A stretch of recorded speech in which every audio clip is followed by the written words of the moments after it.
Hi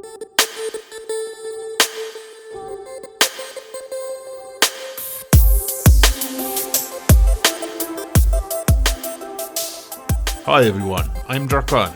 Welcome back to Chrono Levels.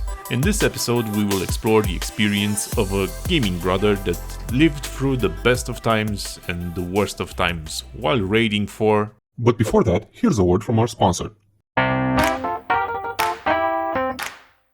Are you a sucker for marketing fluff? I know words, I have the best words. Wanna play slots but you're too rich to care about your prizes? Nobody has better toys than I do. Are you bored of those pesky developers getting away with listening to their community? Quiet! Do you wanna farm like there's no tomorrow just to get an idea if the drop was worth it? Nobody knows the system better than me.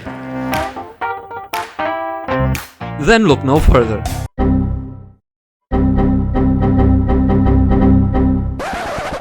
Go away already! Yes, it's about Raid Shadow Legends, and there's a lot to say about it. As mentioned, a veteran player will do the talking. How's it happening, my other imaginary friends? Today we shall try to delve into the mystery of why games that frustrate their community make so much money, where does that lead, and where it leaves us, the consumers. As a case study, I picked my guilty pleasure, Raid Shadow Legends. But before that, Grind for the 1% champs without vault space to break the glass ceiling. No, just go to the game already. The latest big fad in mobile RPG collector games is this little pebble in the rough game you might have heard of against your will, but not the sponsor of this video, Raid. Before I start with the spice of life, I will say this for it, strictly as my opinion, so don't value it more than your own and feel free to use your brain. I started the game in beta and I can tell you what Pepperidge Farm members. Yes, the rumors are true, and the servers were more stable back then. So what happened? When did all that publicity that got us hooked turn into a bag of hot air that frustrates the community? Why does the community keep coming back for more like an abused wife with Stockholm Syndrome? Most importantly, what kind of gameplay experience does it offer to make the time spent on it enjoyable and worth it? So then, what are we left with? Off the top of my head, the gambling addiction of packs, the sense of purpose from hoarding all the champs, the wind beneath my wings when I achieve something utterly meaningless to take away from the emptiness inside, the pyramid scheme of the referral program. I think the key is the huge community that self-regulates its own misery to keep things going.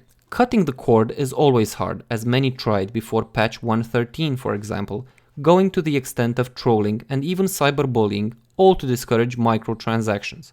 So what do you do when your own sponsored YouTubers start boycotting your firm? Why, release another half-assed patch to fight fire with fire.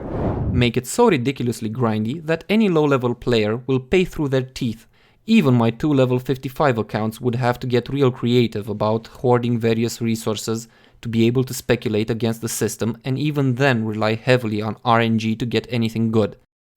So what do you do in this game? Well, you pick Kale out of the 4 starters, then join the subreddit to keep updated on rare and epic champs worth keeping, you invest in maxing gear and leveling champion skills, and then start researching your opponents. In PvP, you usually want the speed advantage in order to take the initiative. Then I would recommend you treat learning and building your team as you check out a champion skill kit.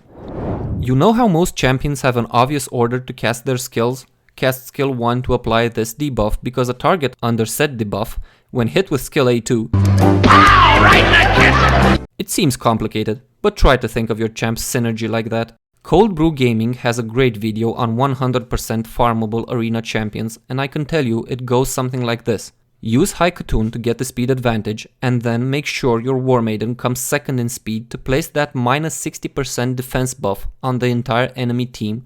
And last comes the turn of your damage dealers, like your starter, berserker or relic keeper to finish the job. Of course, it's a one-trick glass pony cannon build, but it will get you to arena gold. Apart from arena, you have the honor of praying to RNGesus when farming dungeons for gear, the faction crypts for glyphs, and the cream of the crop, clan boss.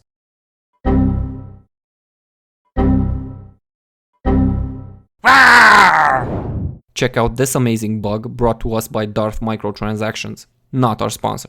Worth mentioning are the bans on players, the deletion of negative reviews, Hey! And all the good, genuine stuff every consumer needs to get that fuzzy feeling of worth when associating their value with material things and brands. The game isn't all that bad though, cause in all honesty the devs did leave a hint as to what to do with it. 10 minutes later.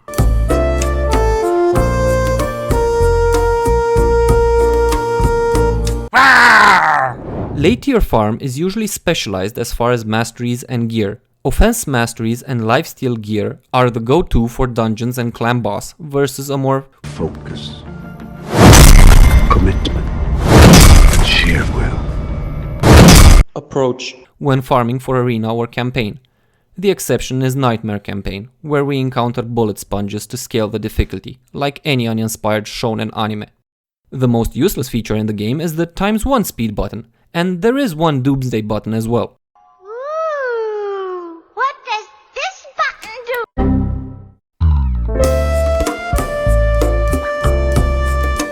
do? 5 minutes later.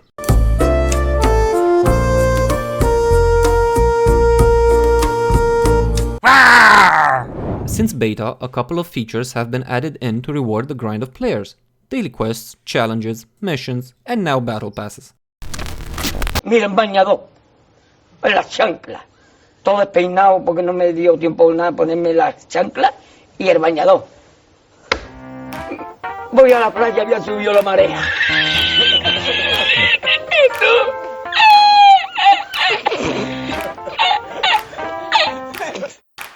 Okay, that's it.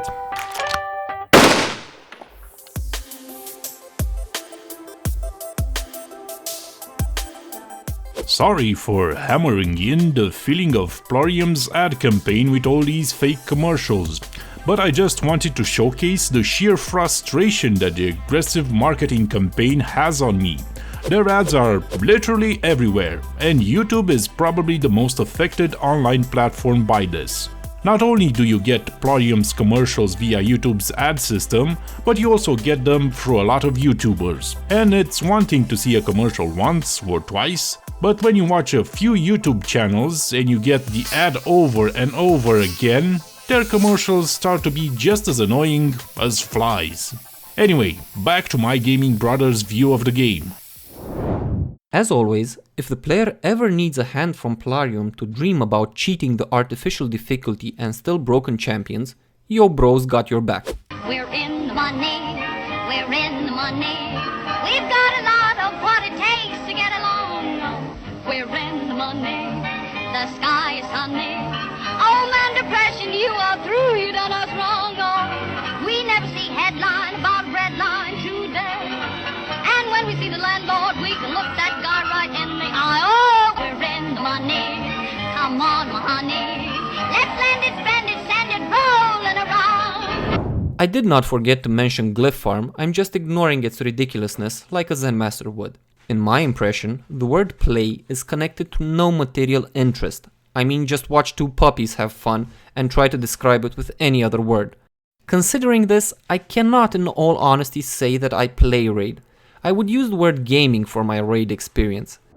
Shadow Legends is a closed formal system that engages players in a structured conflict and resolves in an unequal outcome. The best and worst thing about this game is seeing awesome comps and synergies that are overpowered, bulldozing through every final scenario, with awesome looking champs and animations to boot when the servers work, and then dreaming about having them like you were trying the Kamehameha when you were a kid. Like the happy hormone gambling high, being higher when you lose a roulette spin because it leaves the anticipation for the next big roll, the same lust for having it all is what I sincerely suspect has kept me playing this for so long. My final thoughts? Y me llama el cocinero. Risita, ¿qué? Ve por la paellera. Venga, que las 2 de la tarde ya están aquí. Miren, bañador, en las chanclas. Todo despeinado porque no me dio tiempo nada ponerme las chanclas y el bañador. Voy a la playa, había subido la marea. ¿Y tú?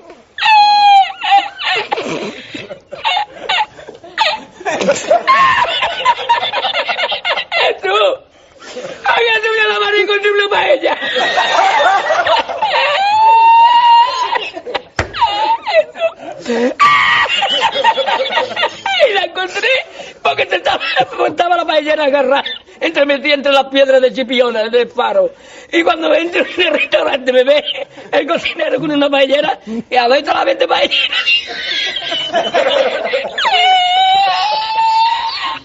¡Asómate, mira dónde llega el agua! Llegaba el agua hasta el restaurante. Había subido la marea.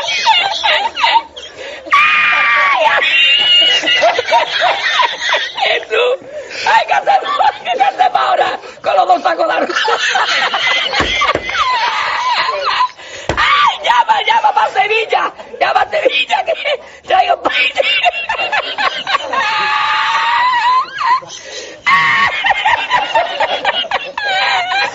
¡Ay, tú y yo con el bañador con la paella!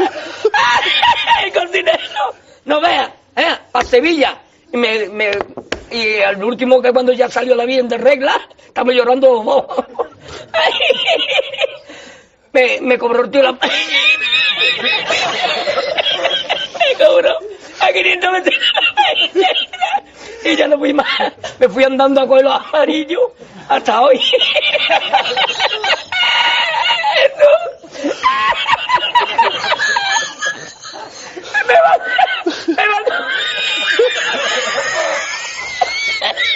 Me mandó por la noche, había bajado más el agua y por la mañana había subido. Cualquiera estaba donde está la paellera, ¿sabes? A lo mejor está en el barco ese del petróleo. En el Prestige. En el Prestige ese.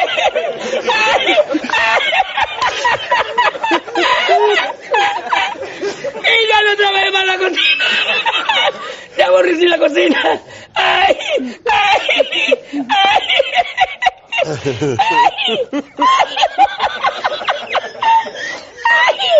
Pues no cobré nada, me dieron el dinero del bote. ¿Había mucho dinero en el bote? Lo que me echaban y el dinero de lo que gané, me cobraron 20 paelleras. A 500 caras, pues viste lo que me llevé yo para Sevilla. Ay, ya aborrecí la playa.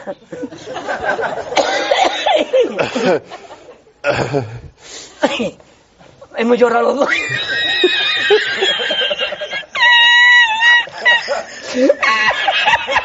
Ya está, tú, no es para tanto, yo.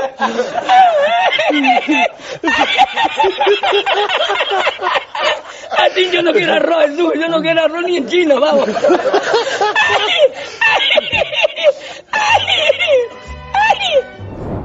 I've played Summoner Wars, Elemental Guardians, Monster Super League and Epic 7, and I can honestly say the value you get from packs in Raid is the worst I've seen. I've been playing Raid since beta for almost 2 years now, and these are my 2 cents. I can hardly recommend Raid. Shadow Legends.